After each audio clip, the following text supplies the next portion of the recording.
अस्सलाम वालेकुम। मैं एक पाकिस्तानी मदर हूँ और मैं बच्चों की परवरिश और तरबियत के बारे में वीडियोस बनाती हूँ।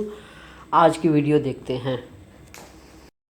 आज मैं आपको इस ऑरेंज कलर की टोकरी के बारे में बताती हूँ। इसमें जो खिलौने रहते हैं वो ये एक गुड़िया ये है, एक गुड़िया ये है, दो गुड़िया, ये डम डम करने वाला खिलौना, ये सबसे पहला इसका खिलौना था।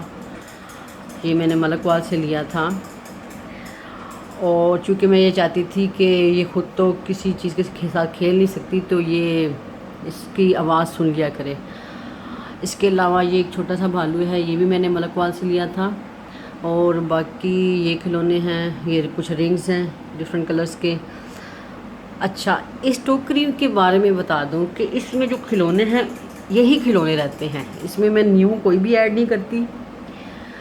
ये बालू और ये जो डम डम करने वाला, ये इसके पहले खिलौने हैं। शुरू दिन से ये इसको देख रही है, जब ये 1 माह की थी या 1.5 माह की थी, ठीक है। बाकी फिर जब वो 3 माह की हुई तो ये गुड़िया और ये सारे रिंग्स जो देख रहे हैं इसी टोकरी में रहते हैं, ठीक है।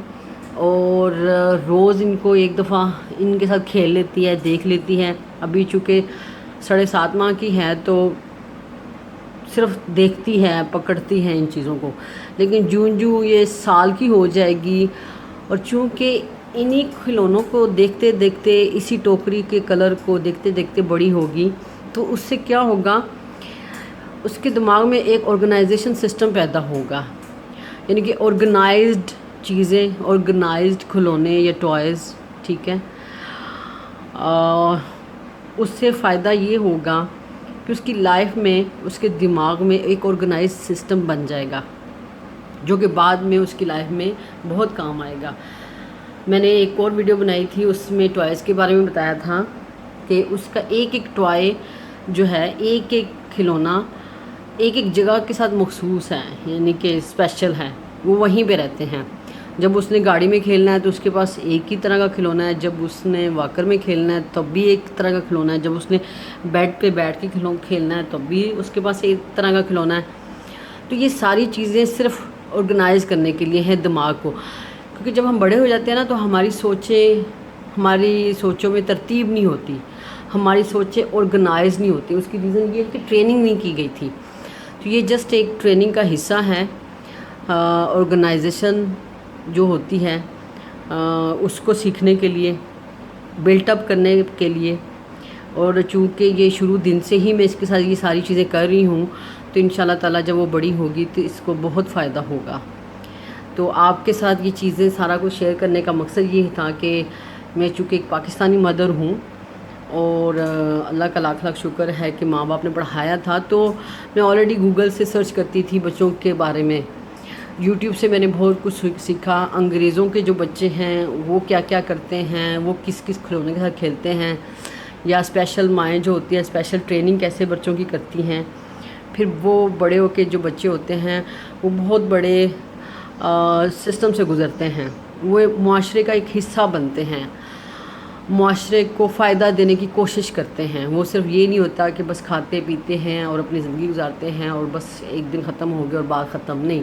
वो फिर अपने पीछे कुछ सिस्टम छोड़ के जाते हैं, क्योंकि अगर उनकी बेहतरीन तरीके से परवरिश की होगी, उनको अच्छे तरीके से बड़ा किया होगा, हर चीज़ सोच समझ के की होगी, तो कल उनकी वजह से माशरे को बड़ा फ़र्क होगा, उनकी अपनी लाइफ को, उनकी अपनी फैमिली को, अपने दोस्तों को बहुत फ़र्क होता है, बहुत फ़ायदा होता है।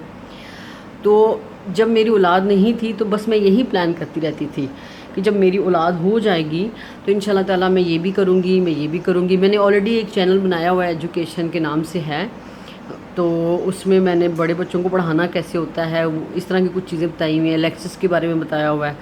तो अब चूँकि माशाल्लाह हमारी बेटी है, अल्लाह ताला ने हमें बेटी अता की है, तो बस उसकी वजह से ये सारी चीज़ें मैं करती हूँ ताकि दूसरे लोग भी देख सकें कि बच्चों को सिर्फ खिलाना पिलाना, पैम्पर चेंज करना ही लाइफ नहीं है। असल लाइफ तो ये है जिसमें उनकी ट्रेनिंग की जाए। इसी तरह मैं कुछ ना कुछ वीडियोस बनाती रहा करूँगी यशफा बेटी के हवाले से, ताकि आप लोग देख लें कि मैंने उसको बड़ा कैसे किया, और जब वो बड़ी हो जाएगी तो आप लोग खुद देखेंगे कि बिल्कुल वाकई उसके अंदर फ़र्क है एज़ कम्पेयर टू जो बाकी बच्चे होते हैं। کیونکہ ہر چیز کا پھل ملتا ہے، ہر محنت کا پھل ملتا ہے. اگر ہم محنت کریں گے تو پھل ملے گا، اگر نہیں کریں گے تو بس ایک لائف گزرے گی، عجیب سی لائف گزرے گی، بے ترتیب سی لائف گزرے گی، بے مقصد سی لائف گزر جاتی ہے اور لوگوں کو پتہ ہی نہیں چلتا، تو پھر دی اینڈ ہو جاتا ہے. ٹھیک ہے، تو یہ آج کی ویڈیو تھی. ہوپ سو کہ آپ لوگوں کو اچھی لگے گی.